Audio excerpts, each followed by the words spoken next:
This isn't the first TED Talk that I've ever given, and it certainly won't be the last. One thing that I love about TEDx is that it gives anyone a platform to share their unique ideas with the world, no matter who they are or where they come from. That's why I can speak before you today, because I had a unique idea, and it gives me the chance to possibly inspire or share my knowledge with the world. One thing that will remain consistent throughout my talks is my message, how I got to where I am today.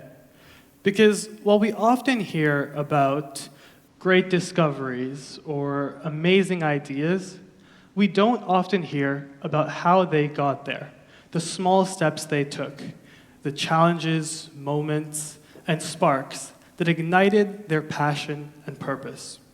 So here's my story. Growing up in a traditional Indian household, I learned Hindi before English, my parents assuming that English would just be taught in schools, as it was for them in India. However, this assumption quickly proved to be wrong when my kindergarten teacher looked at me in confusion as I spoke to her in my language. Now, although I picked up a few phrases here and there to manage basic communication, my parents knew that more drastic measures had to be taken and saw poring over books as the most optimal strategy for me to catch up in terms of my literacy skills.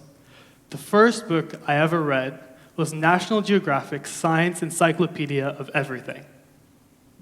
Okay, well, maybe not the first book. The first book I ever read was The Very Hungry Caterpillar. But nevertheless, the Science Encyclopedia was one of the very first books I ever read, filled with colorful visuals and amazing facts that I loved sharing with family, friends, or really anyone that was around me. One section that really caught my eye was the space chapter.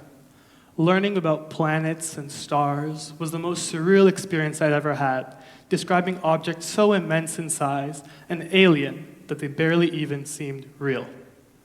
As I got older, this passion developed, refined, and manifested itself into a fascination with the realm of astrophysics, particularly in the fields of particle physics. To me, these fields represented the cutting edge of human knowledge, constantly pushing the boundaries of what we understand about the cosmos and our place within them.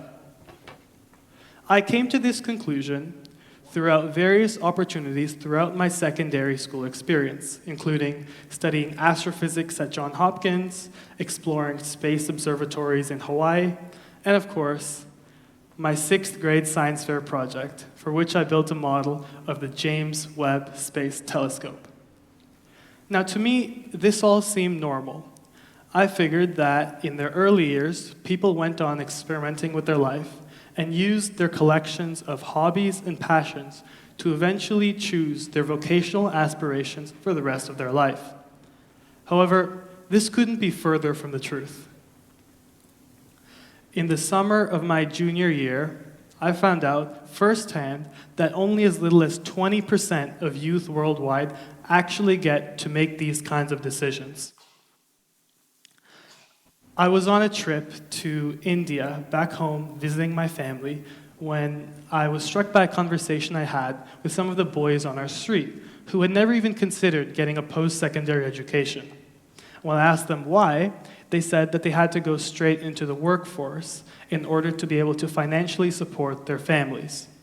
Many would end up in whatever low-paying, hard labor jobs they could find, irrespective of what their actual hobbies and talents might be. And these weren't just any kids. These were bright, capable young people who had so much unrealized potential, but they wouldn't be able to fill it because of their unfair socioeconomic circumstances.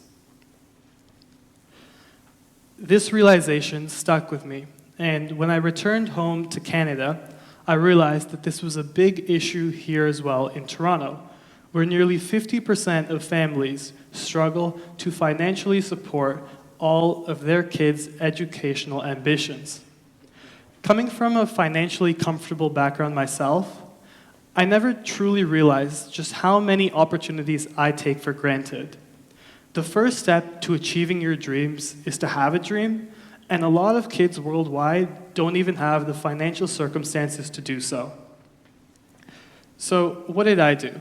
I called up a friend of mine, and together we worked tirelessly over the remaining summer break that was left to found Spark Canada, a youth education nonprofit organization which has, to date, helped 5,000 people secure access to a quality education through initiatives like paying for school supplies for underprivileged kids, as well as funding after-school programs and more. Part of the reason that we were able to have such a significant impact in such a small time is through our partnership with the Education Bank, Canada's first educational charity. Through their staff and their legislative partnerships, as well as our funding, we were able to maximize the impact of our generous donors' contributions. I can proudly say today that we are partnered with enough municipalities across Canada to essentially cover the land area of the US state of Delaware. But beyond the work that we've done, Spark Canada is a testament to a bigger idea, that one idea, one initiative, one action can create a ripple effect that affects thousands. Imagine what we could do if everybody here contributed to that wave of change. If you have internet access, clean drinking water, and eat 3 meals a day, you are in the global minority. It is our responsibility to make the most of every opportunity that we get and help others do the same. Let's create a world where everyone has the freedom to dream. Thank you.